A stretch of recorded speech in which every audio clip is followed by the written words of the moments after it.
진실은 과연 단 하나의 얼굴만을 가지고 있을까? 22살의 사진학도 박은솔.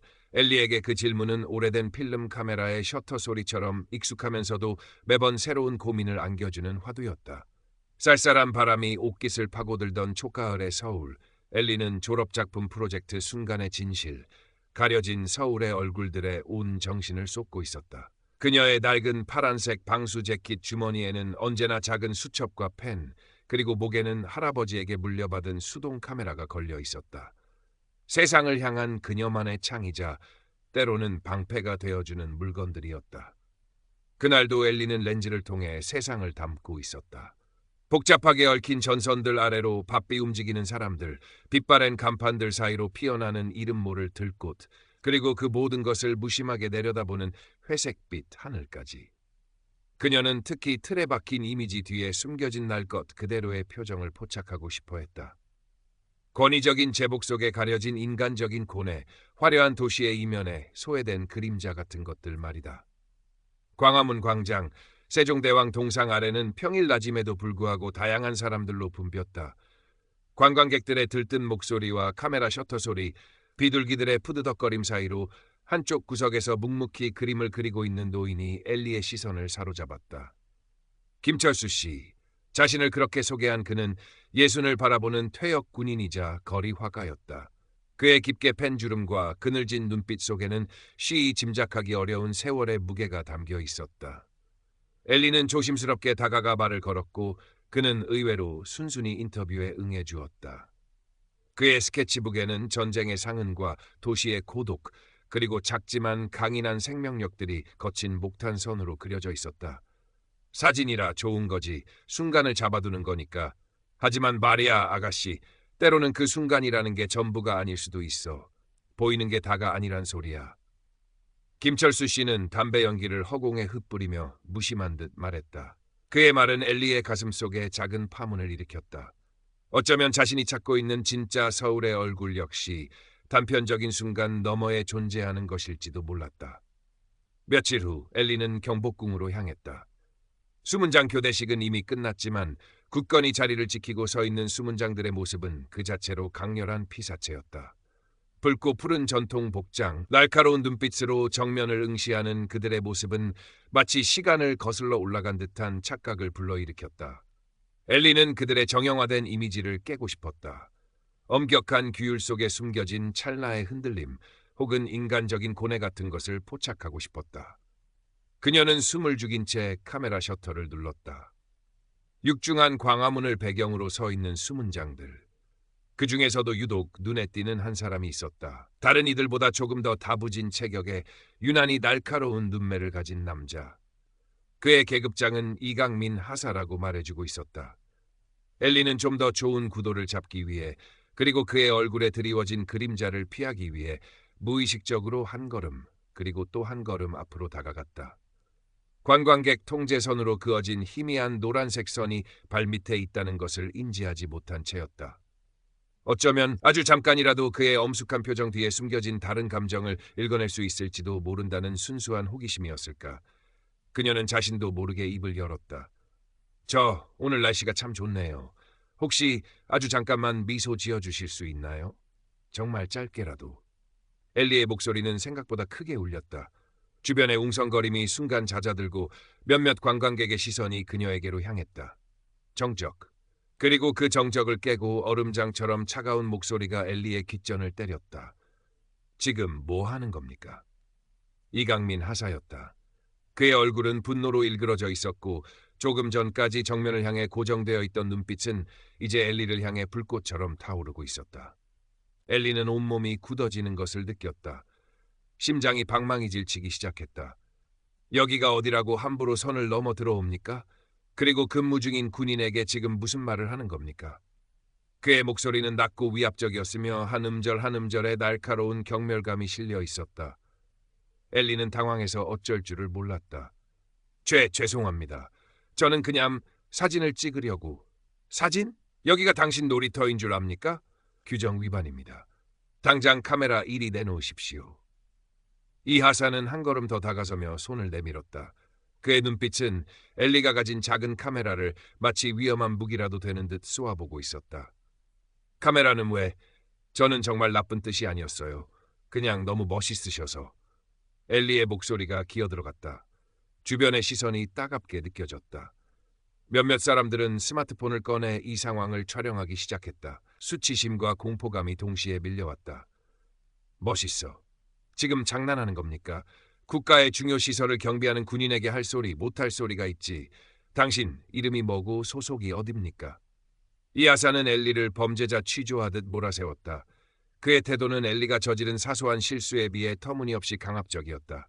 엘리는 눈물이 핑 돌았다.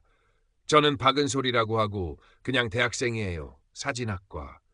대학생? 대학생이면 이런 몰상식한 행동을 해도 된다는 겁니까? 당신 같은 사람들 때문에 군 기강이 해이해지는 겁니다. 이 하사의 목소리는 점점 더 커졌고 그의 말은 비수처럼 엘리의 가슴에 박혔다. 결국 엘리는 울음을 터뜨리고 말았다. 그녀는 더 이상 아무런 변명도 할 수 없었다. 그저 고개를 숙인 채 이 하사의 호통을 듣고만 있어야 했다.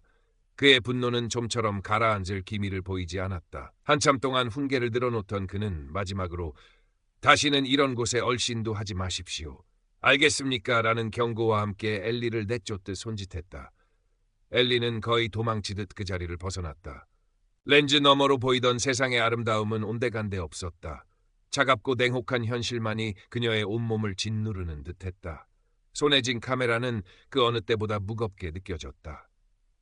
그날 엘리의 카메라에는 경복궁의 아름다운 풍경 대신 이강민 하사의 일그러진 얼굴과 자신의 서러운 눈물 자국만이 희미하게 담겨 있었다.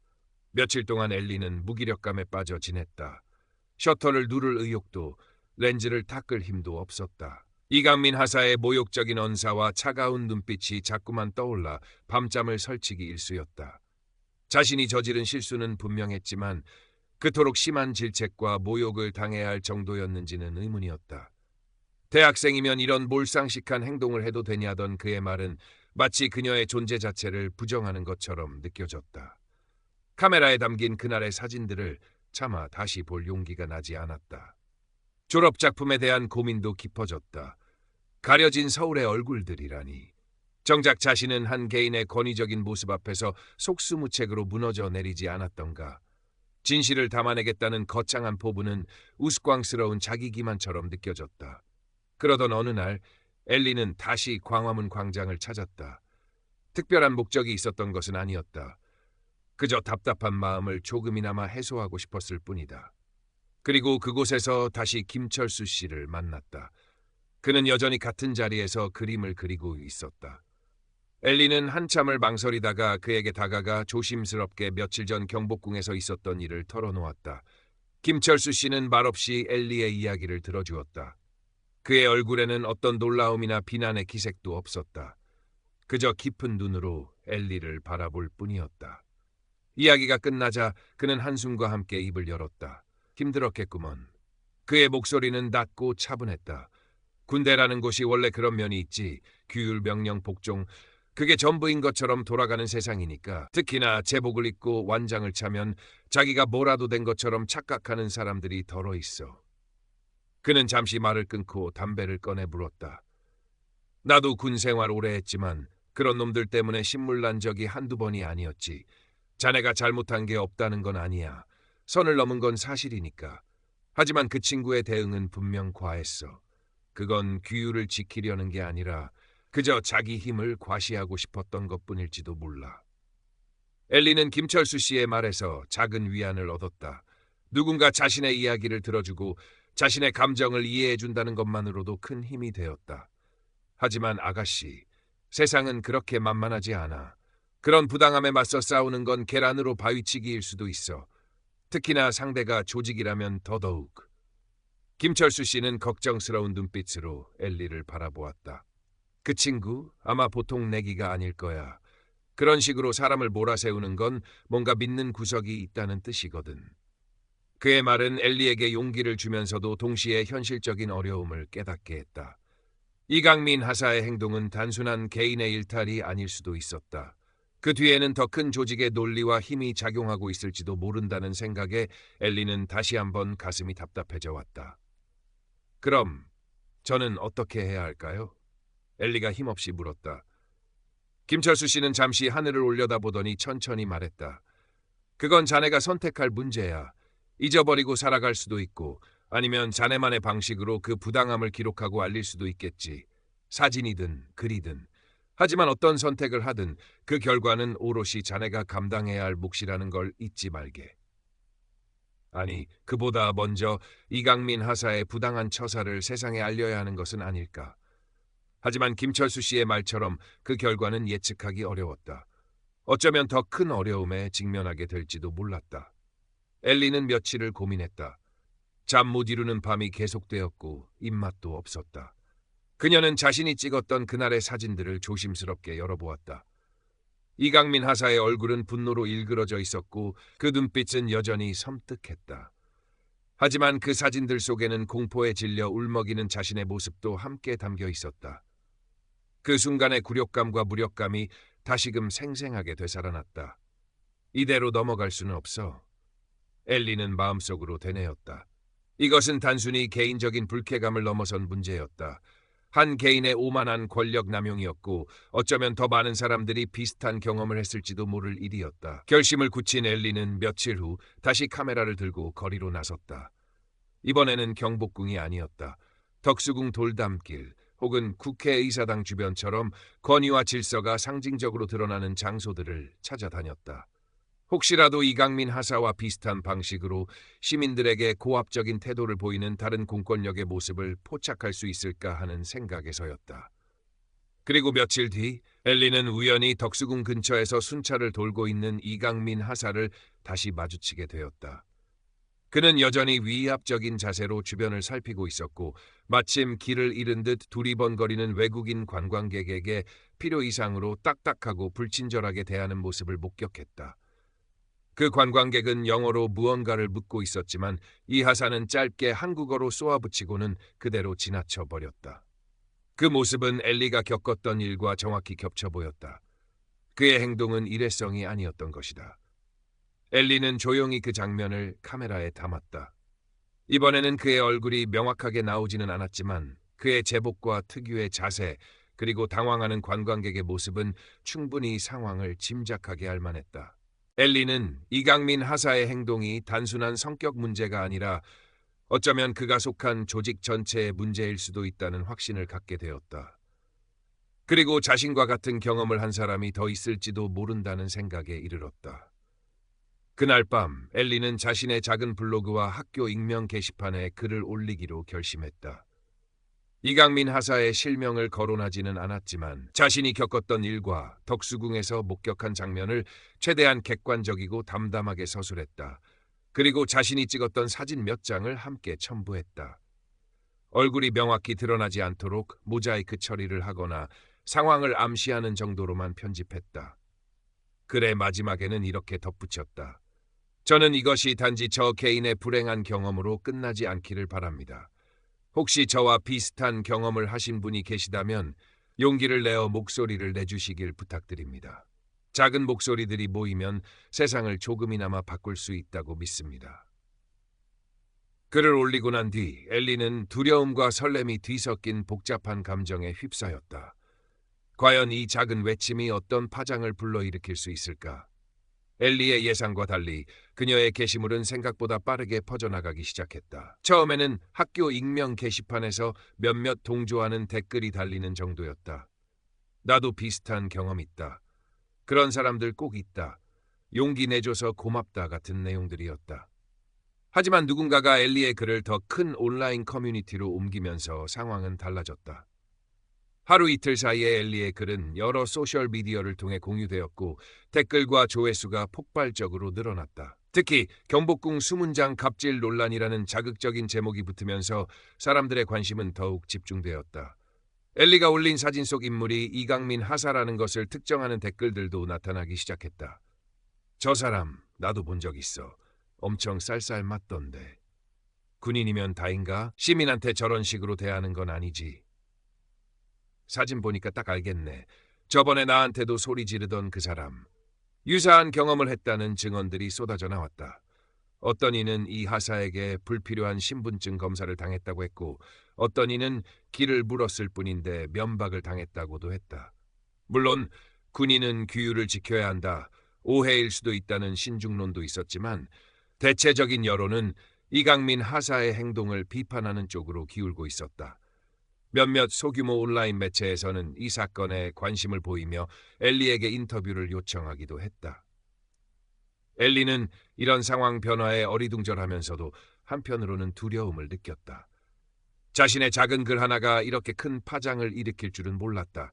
이강민 하사 개인에 대한 비난이 쏟아지는 것을 보면서 마음이 편치만은 않았다. 그녀가 원했던 것은 개인에 대한 마녀 사냥이 아니라 문제 제기를 통한 작은 변화였기 때문이다. 그러던 중 학교 학과 사무실에서 연락이 왔다. 박은솔 학생, 잠깐 드릴 말씀이 있습니다. 불길한 예감이 들었다. 사무실로 찾아가자 학과장은 굳은 표정으로 엘리를 맞이했다. 은솔 학생, 혹시 최근에 인터넷에 글 올린 거 있나? 엘리는 심장이 내려앉는 것 같았다. 네, 있긴 한데요. 학과장은 한숨을 쉬며 말했다. 경복궁 관리소 쪽에서 연락이 왔어. 학생이 올린 글로 인해 해당 근무자가 많은 어려움을 겪고 있다고 하더군. 사실 관계를 떠나서 이런 식으로 공론화하는 건 좀 경솔했던 것 같아. 학생 신분으로 감당하기 어려운 일에 휘말릴 수도 있고. 그의 말은 회유인 동시에 명백한 압박이었다. 엘리는 얼굴이 하얗게 질렸다. 근위대 혹은 경복궁 관리소 측에서 벌써 그녀의 신상을 파악하고 학교를 통해 압력을 행사하기 시작한 것이다. 김철수 씨 말이 맞았어. 상대는 조직이야.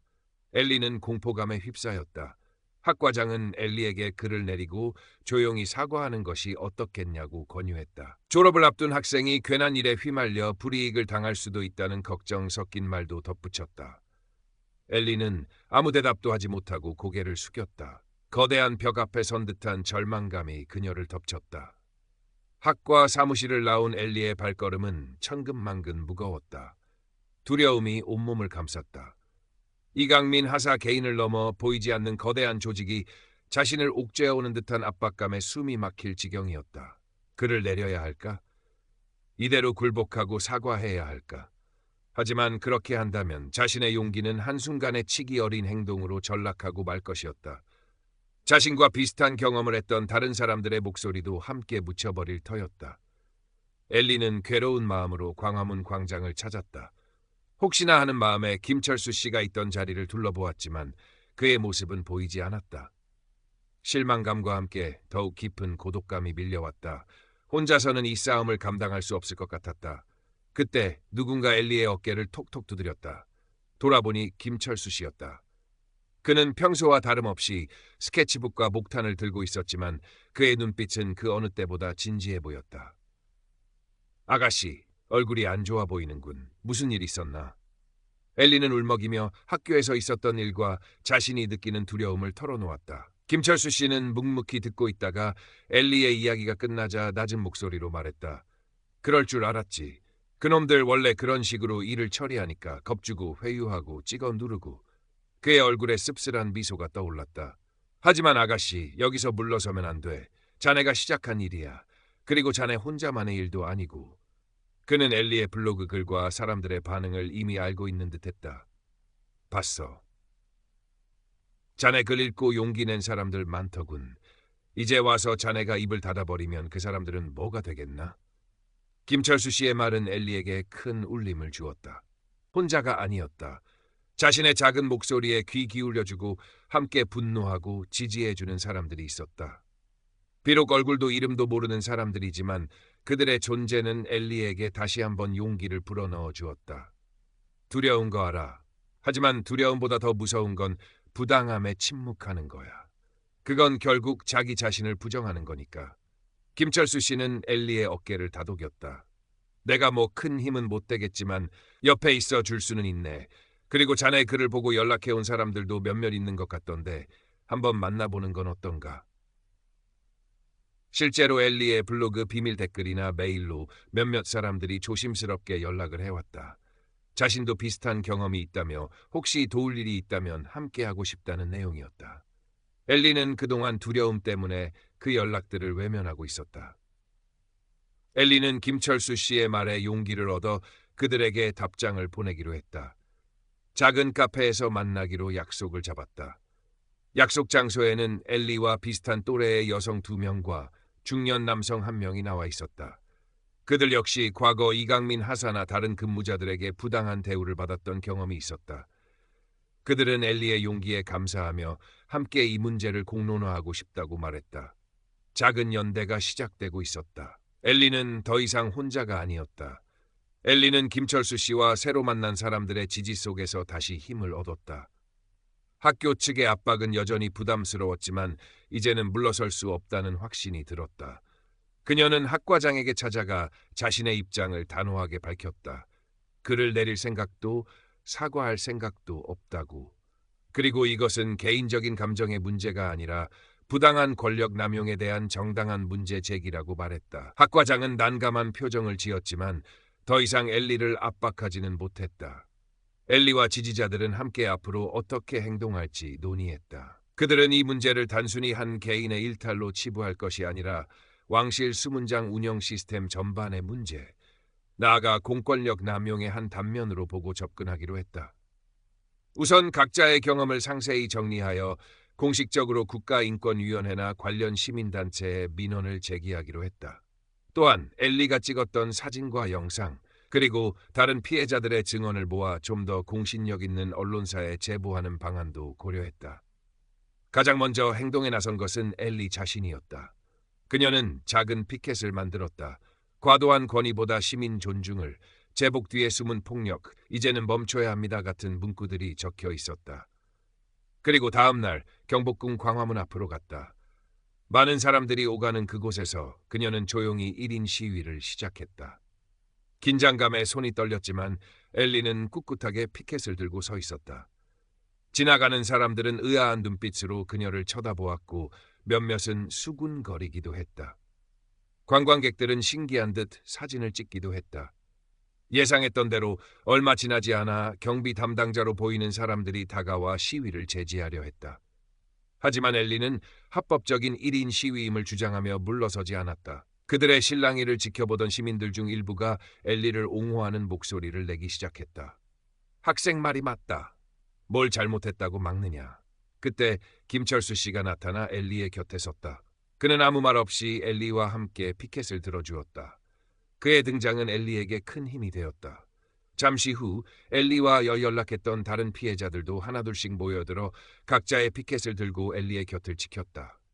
소수의 인원이었지만 그들의 침묵 시위는 지나가는 사람들의 시선을 끌기에 충분했다.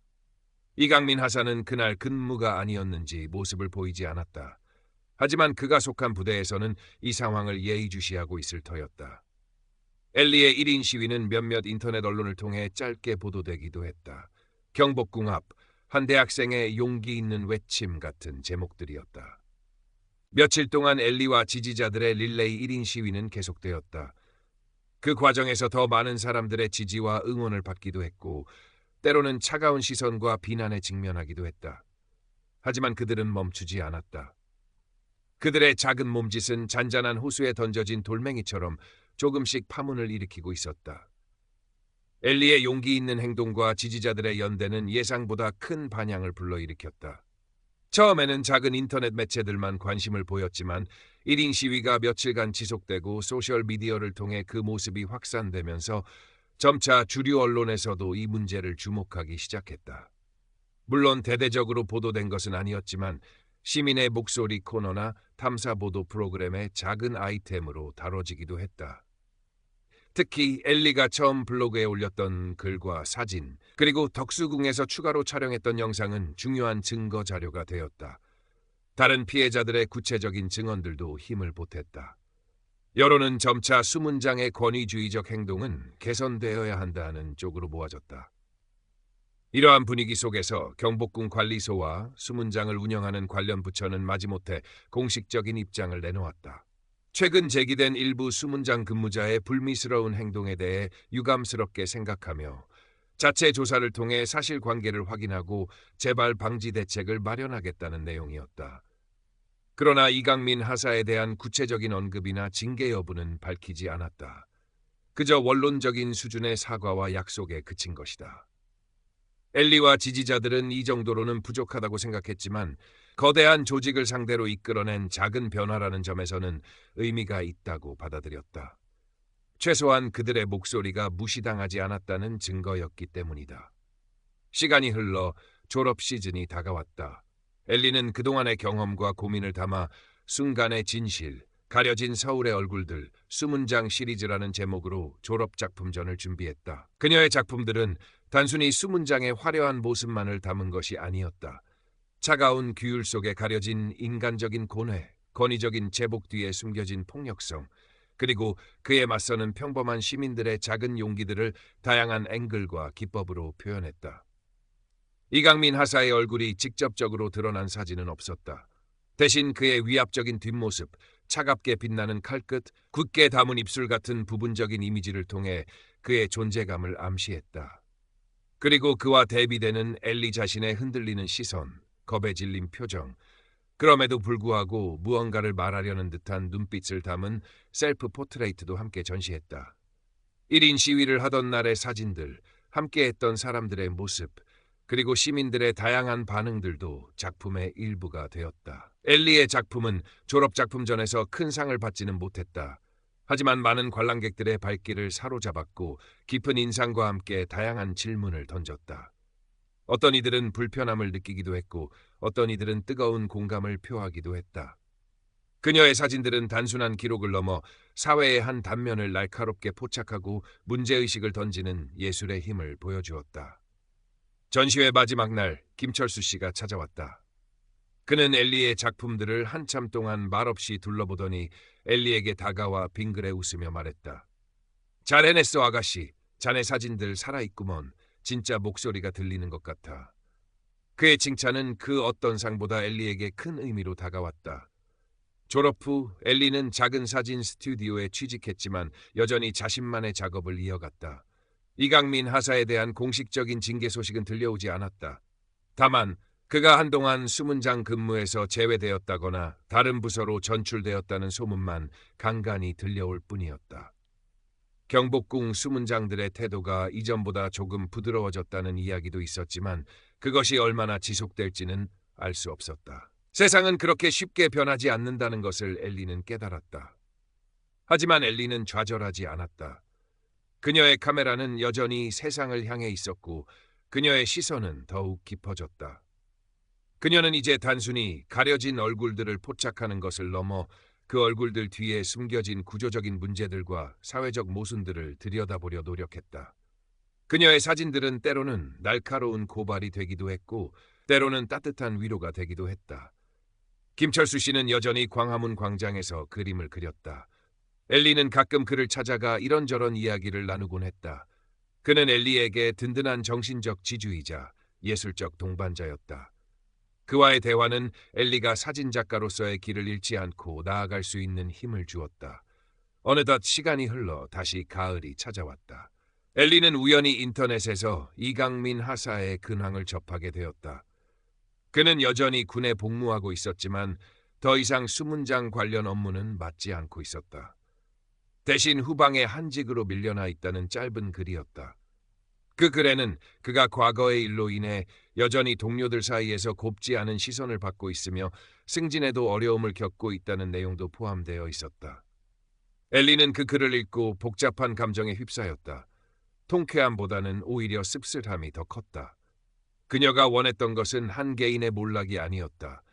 그의 행동을 가능하게 했던 시스템의 변화, 그리고 더 많은 사람들이 존중받는 사회였다. 이강민 하사 역시 어쩌면 거대한 시스템의 또 다른 희생자일지도 모른다는 생각마저 들었다. 그는 자신의 행동이 왜 잘못되었는지, 그리고 그것이 타인에게 얼마나 큰 상처를 주었는지 진심으로 깨달았을까? 알 수 없는 일이었다. 그해 가을, 엘리는 첫 개인 사진전을 열었다. 전시회의 제목은 경계에서 목소리들이었다. 그곳에는 수문장 시리즈뿐만 아니라 그 이후 엘리가 담아온 다양한 서울의 모습들이 전시되어 있었다. 도시 재개발 지역에서 밀려나는 사람들의 이야기, 차별과 편견에 맞서 싸우는 소수자들의 목소리, 그리고 그 모든 절망 속에서도 피어나는 작은 희망의 순간들이었다. 전시회 한쪽 벽에는 엘리가 1인 시위를 하던 날 김철수 씨가 함께 피켓을 들고 서 있던 사진이 크게 걸려 있었다. 그리고 그 옆에는 이런 글귀가 적혀 있었다. 세상은 쉽게 변하지 않는다. 하지만 침묵하지 않는 한 우리의 이야기는 계속될 것이다. 작은 목소리들이 모여 만들어낼 더 나은 세상을 꿈꾸며. 빅벤의 종소리 대신 멀리 남산타워가 보이는 창밖으로 서울의 분주한 소음이 흘러들어왔다. 엘리는 카메라를 고쳐배고 다시 거리로 나섰다. 그녀의 발걸음은 가볍지만 단단했다. 그녀의 싸움은, 그리고 그녀의 이야기는 이제 막 시작된 것이었다. 그녀의 렌즈는 여전히 진짜를 향해 있었고 그 안에는 희미하지만 분명한 희망의 빗줄기가 담겨 있었다. 엘리의 첫 개인전은 예상보다 많은 사람들의 관심을 받았다. 비록 상업적으로 큰 성공을 거둔 것은 아니었지만 그녀의 사진이 담고 있는 진정성과 사회적 메시지는 관람객들에게 깊은 울림을 주었다. 특히 수문장 시리즈는 여전히 많은 사람들에게 회자되며 공권력의 올바른 사용과 시민의 권리에 대한 다양한 토론을 이끌어냈다. 전시회를 통해 엘리는 몇몇 시민단체와 인권운동가들과도 인연을 맺게 되었다. 그들은 엘리의 사진에서 단순한 예술적 성취를 넘어 사회 변화를 위한 강력한 도구로서의 가능성을 보았다. 엘리는 그들의 제안을 받아들여 자신의 사진을 공익적인 캠페인이나 교육 자료로 활용하는 데 동의했다. 그녀의 사진은 이제 더 넓은 세상으로 나아가 더 많은 사람들에게 말을 걸기 시작했다. 김철수 씨는 엘리의 전시회에 매일같이 출근 도장을 찍었다. 그는 마치 자기 일처럼 기뻐하며 찾아오는 관람객들에게 엘리의 작품에 대해 설명하기도 했다. 그의 얼굴에는 오랜만에 진심 어린 미소가 가득했다. 엘리는 그런 김철수 씨의 모습에서 깊은 감사함과 함께 세대 간의 연대가 만들어낼 수 있는 따뜻한 힘을 느꼈다. 어느 날 전시회장의 뜻밖의 손님이 찾아왔다. 바로 이강민 하사 사건 당시 엘리를 압박했던 학과장이었다. 그는 이제 정년 퇴임을 앞두고 있었다. 그는 엘리의 작품들을 한참 동안 둘러본 후 엘리에게 다가와 멋쩍은 표정으로 말했다. 박은솔, 아니 박 작가, 그때는 내가 생각이 짧았네.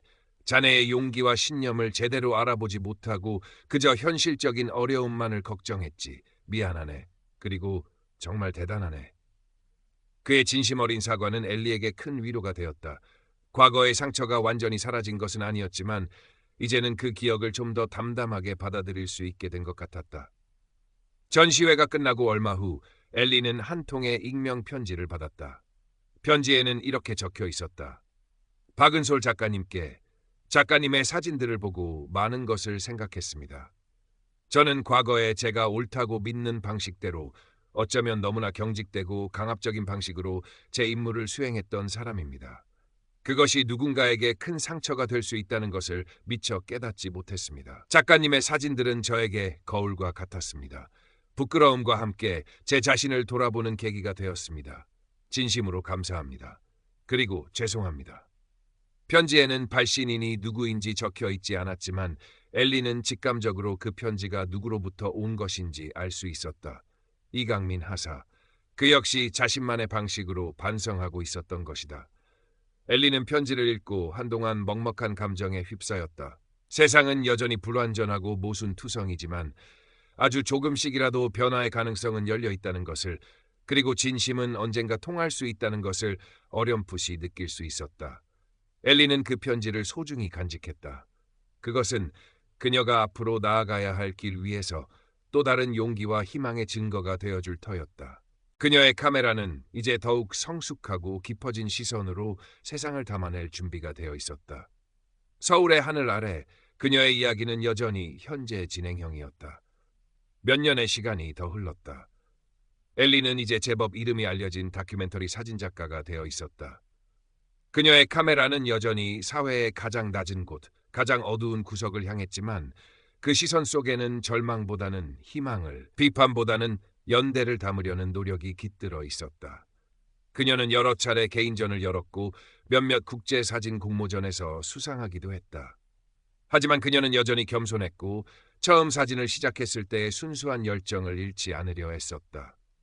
김철수 씨는 몇 해 전 지병으로 세상을 떠났다. 엘리는 그의 마지막 가는 길을 지켰고 그의 유품인 낡은 스케치북과 목탄 몇 자루를 물려받았다. 스케치북에는 그가 평생을 바쳐 그려온 서울의 풍경과 사람들의 모습, 그리고 전쟁의 상흔과 치유의 과정이 고스란히 담겨 있었다. 엘리는 가끔 그 스케치북을 펼쳐보며 그를 추억했고, 그가 남긴 예술혼을 자신의 사진 속에 이어가리라 다짐했다. 이강민 하사에 대한 소식은 더 이상 들려오지 않았다. 그는 아마도 평범한 군인으로서 혹은 평범한 시민으로서 자신의 삶을 살아가고 있을 터였다. 엘리는 그가 어디에서 무엇을 하든 과거의 경험을 통해 진정한 의미의 성찰을 이루었기를 바랐다.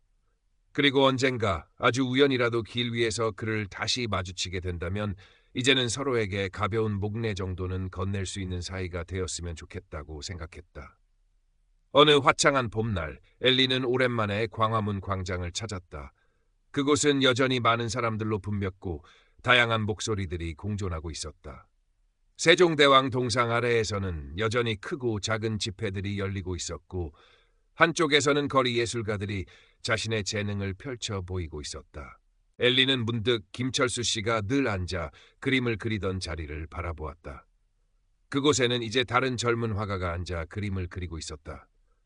세상은 그렇게 흘러가고 새로운 이야기들이 계속해서 쌓여가고 있었다. 엘리는 광장 한쪽에 마련된 작은 사진 전시회 포스터를 발견했다. 시민의 눈으로 바라본 오늘의 서울이라는 제목의 아마추어 사진 공모전 수상작 전시회였다. 호기심에 안으로 들어서자 다양한 시선으로 담아낸 서울의 모습들이 펼쳐졌다. 그 중에서도 엘리의 시선을 사로잡은 한 장의 사진이 있었다. 경복궁 수문장의 뒷모습을 담은 사진이었다. 하지만 그 수문장은 과거 엘리가 보았던 위압적이고 차가운 모습이 아니었다. 햇살 좋은 날, 잠시 교대 시간을 기다리며 동료와 함께 물을 마시고 있는 모습이었는데 그의 얼굴에는 편안하고 인간적인 미소가 살짝 걸려 있었다. 제복의 무게를 잠시 내려놓은 듯한 아주 짧은 순간의 평범한 모습이었다. 사진 아래에는 이런 설명이 붙어 있었다. 엄숙함 뒤에 찰나, 그들도 우리와 같은 사람입니다. 엘리는 그 사진 앞에서 한참 동안 움직이지 못했다. 가슴속에서 뜨거운 무언가가 울컥 치밀어 오르는 것을 느꼈다. 자신이 그토록 담고 싶었던 가려진 얼굴이 이제는 다른 누군가의 카메라를 통해 이렇게 따뜻한 시선으로 포착되고 있었던 것이다. 세상은 정말로 아주 조금씩이나마 변하고 있었다. 자신이 뿌렸던 작은 씨앗이 자신도 모르는 사이에 어딘가에서 이렇게 싹을 틔우고 있었던 것이다. 엘리는 눈시울이 뜨거워지는 것을 느끼며 조용히 미소 지었다. 그것은 안도감이자 깊은 감동이었다. 자신의 노력이 헛되지 않았다는 확인이었고 앞으로도 계속해서 사진을 통해 세상과 소통해야 하는 이유를 다시 한번 깨닫게 해주는 순간이었다. 전시장을 나온 엘리는 따스한 봄 햇살 아래 광화문 광장을 천천히 걸었다. 수많은 사람들의 얼굴 위로 희망과 절망, 기쁨과 슬픔이 교차하고 있었다. 그녀는 문득 자신의 첫 개인전 제목이었던 경계에서 목소리들을 떠올렸다. 삶이란 어쩌면 그 수많은 경계 위에서 끊임없이 자신의 목소리를 찾아가는 여정일지도 몰랐다. 그리고 그 목소리들이 서로에게 가닿을 때 비로소 세상은 아주 조금씩 더 나은 곳으로 움직이기 시작하는 것일지도. 엘리는 가방에서 낡은 수동 카메라를 꺼내들었다. 렌즈를 통해 바라본 광화문 광장은 그 어느 때보다 다채롭고 생동감 넘치는 모습이었다. 그녀는 셔터를 눌렀다. 찰칵. 그 소리는 과거의 아픔을 넘어 미래를 향해 나아간 그녀 자신의 발걸음 소리처럼 경쾌하게 울려 퍼졌다. 그녀의 다음 프로젝트는 아직 정해지지 않았지만 무엇이 되든 그 안에는 사람에 대한 깊은 애정과 세상에 대한 따뜻한 시선이 담겨 있을 것이 분명했다. 그녀는 더 이상 가려진 얼굴만을 쫓지 않을 것이다. 때로는 정면으로 드러난 얼굴들 속에서, 평범한 일상 속에서 우리가 미처 발견하지 못했던 진실과 아름다움을 찾아낼 것이다. 그리고 그것을 세상과 나누는 일을 멈추지 않을 것이다. 멀리 경복궁의 웅장한 지붕 위로 파란 하늘이 펼쳐져 있었다. 그 하늘 아래 오늘도 수많은 이야기들이 숨쉬고 있었다. 엘리는 그 이야기들을 향해 다시 한번 힘차게 발걸음을 옮겼다. 그녀의 손에는 카메라가, 그리고 가슴 속에는 꺼지지 않는 열정이 함께하고 있었다. 그녀의 이야기는, 그리고 그녀를 통해 기록될 우리 모두의 이야기는 그렇게 계속될 것이었다. 영원히 끝나지 않을 서울의 노래처럼. 엘리는 광화문 광장을 벗어나 인사동 골목길로 접어들었다. 좁은 길 양옆으로는 전통 찻집과 공예품 가게들이 늘어서 있었고 외국인 관광객들과 나들이 나온 시민들로 활기가 넘쳤다. 그녀는 이곳에서도 수많은 서울의 얼굴들을 발견했다. 찻잔을 기울이며 담소를 나누는 노부부의 평화로운 미소, 갓 구워낸 꿀타래를 신기한 듯 바라보는 아이의 반짝이는 눈망울, 그리고 골목 한 구석에서 버스킹을 하는 무명 가수의 열정적인 목소리까지. 그녀는 문득 이강민 하사를 떠올렸다. 그 역시 이제는 제복을 벗고 평범한 시민의 모습으로 이 거리를 걷고 있을지도 모를 일이었다. 만약 그렇다면 그는 지금 어떤 표정을 하고 있을까? 과거의 그늘에서 벗어나 자신만의